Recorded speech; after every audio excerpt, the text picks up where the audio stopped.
आज सारी भेड़ें बहुत खुश थी। सब जल्दी में चलते चलते ही घास खाकर गोल मैदान पंचायत स्थल जा रही थी। बात ही कुछ ऐसी थी, वो अपने जंगल में आने वाली डेमोक्रेसी की खुशी में पागल हो रही थी।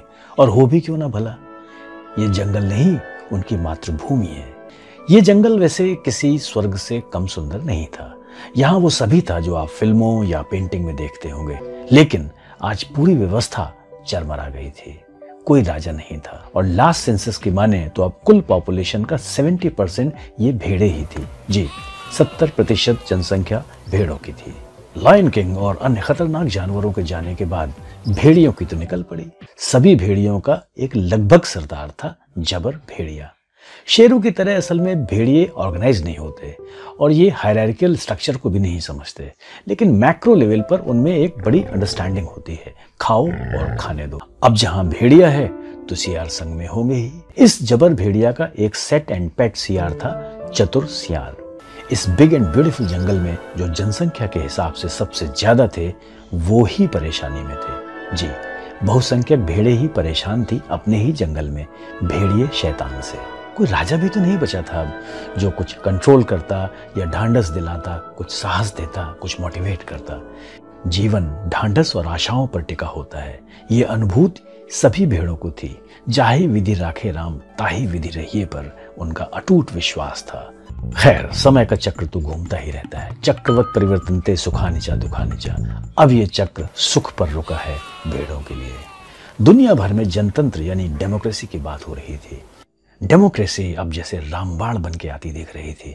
पिछले फ्राइडे को ही भेड़ों का एक शिष्टमंडल यूनाइटेड जंगल से फाइनल बात करके आ रहा था। ये बहुत इंटेलिजेंट भेड़ थी, पूरा समझ के आई थी। बस अब इन्हें अपनी सारी बिरादरी को विश्वास में लेकर चुनाव कराना है, यानी कि इलेक्शन, और सरकार बनाना है। स्वराज आ जाएगा। जहां 70% भेड़े ही हो, वहां कोई और राज कैसे कर सकता है। आनन फानन में जनरल बॉडी की मीटिंग हुई। सबको बताया गया कि डेमोक्रेसी क्या है। कुछ भेड़े लेकिन अभी भी यकीन नहीं कर पा रही थी। खैर, किसी तरह सभी भेड़े समझ ही गईं। फिर भी एक नए नए जवान हुए भेड़ ने पूछ लिया, मान लो भेड़िया इलेक्शन जीत गया तो? अब पूरा शिष्टमंडल उसके ऊपर चढ़ बैठा। तुम भेड़ नहीं साले गधे हो। अरे मूर्ख, हमारी तरफ से भेड़ ही तो होगा कैंडिडेट। 70% वोटर हमारे हैं, कैसे जीतेगा वो दुष्ट भेड़िया? लेकिन ये नवयुवक शांत ना हुआ। फिर बोला, चलो ठीक है, हमने बना लिया अपना राजा किसी भेड़ को, लेकिन वो जबर भेड़िया इस राजा की सुनेगा क्या? अब सबसे सीनियर भेड़ ने समझ और शांति से स्थिति संभाली। देखो बेटा, ये जो डेमोक्रेसी है ना, उसमें बल नहीं, कानून और नियम का शासन होता है। हर जानवर बराबर के औकात रखता है और राजा का हर आदेश चलता है। एक ऑर्डर या ऑर्डिनेंस निकाल दिया तो बस अच्छे अच्छे झक मारते रहेंगे, वरना या तो जेल या फांसी या जंगल से बाहर। और सुनो, हम बहुत बार चूके जरूर हैं, लेकिन चूकिए नहीं हैं। भेड़ मंडल ने अनाउंस कर दिया, संडे को गोल मैदान में पंचायत लगेगी। सभी भेड़े 1 बजे तक वहां पहुंच जाएं। घनघोर दुख भरी अंधेरी रातों के बाद कल सुख का सूरज उगेगा और फिर ना अस्त होगा कभी। डेमोक्रेसी है, कोई मजाक नहीं। जंगल की आग की तरह जंगल की बाग में बड़ी स्पीड से जबर भेड़िए तक पहुंच गई। पहली बार उसे मौत दिखी अपनी, और वो भी भूख से मरकर। उसकी बेचैनी और बदहवासी चतुर सियार ने तुरंत ताड़ ली। चतुर को अपनी भी चिंता थी। वो आया, बोला, जबर सर आप चिंता ना करें, आपकी सप्लाई भगवान बनाए रखेगा। जबर ने चिढ़ के कहा, अबे तुम निर्बुद्धि हो पूरे।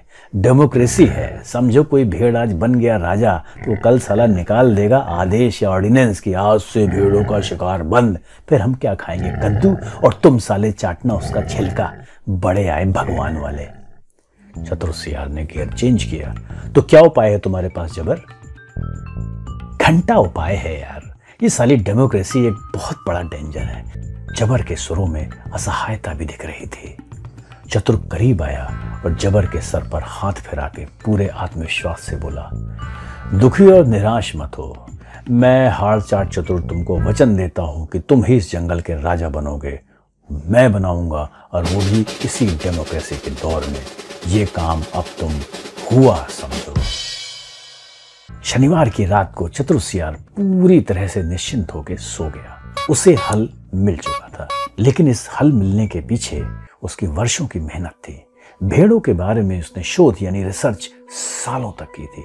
आज उसी की दम पर वह डेमोक्रेसी की ऐसी तैसी करने वाला फार्मूला लॉन्च करने की स्थिति में आया है। भेड़ियों को बचाना अत्यंत आवश्यक था, उसके लिए और उसके वंश के लिए। रविवार सुबह 10 बजे उसने जबर भेड़िया का दरवाजा खटखटाया। अकेला नहीं आया था चतुर इस बार।